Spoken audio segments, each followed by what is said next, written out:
beginning of 1 Corinthians, Paul is pointing out to the church of Corinth how they're struggling with who the leader of the church is.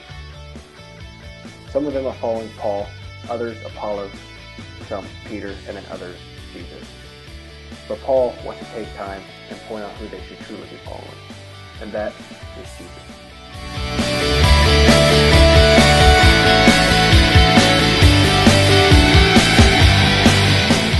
In 1 Corinthians 5-7, Paul is discussing how the church of Corinth is struggling with sexual purity.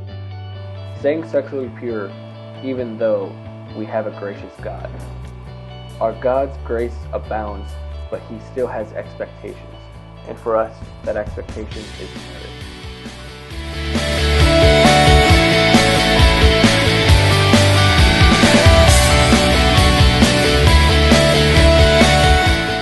In 1 Corinthians 8-10, the church was struggling with food.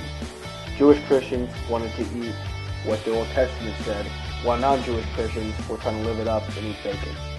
So they were questioning on what they should eat and whether they should uphold Jewish laws or just cut loose. And Paul wanted to set this straight.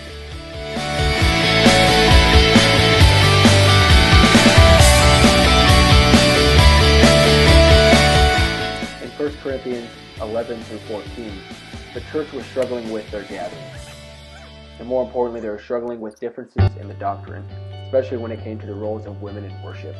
Some of the older style people would say women are not allowed to even be in worship, while others said they should be allowed in worship.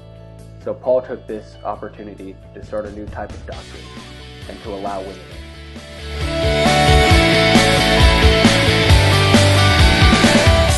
1 Corinthians 15 is all about the resurrection of Jesus.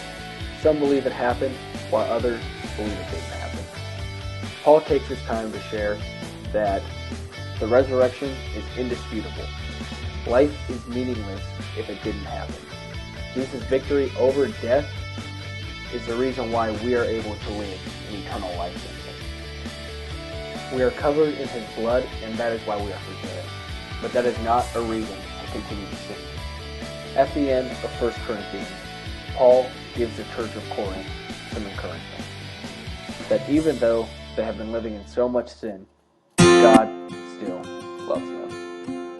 He gives them this: be alert, stand firm in your faith, act like a man and be strong.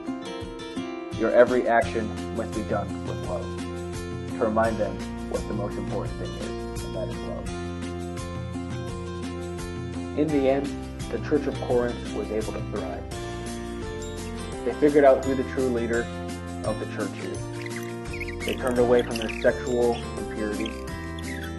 They figured out the food issue. They decided women could belong in worship. And most importantly, they decided the resurrection was true. And because of this, the church was able to be successful and healthy.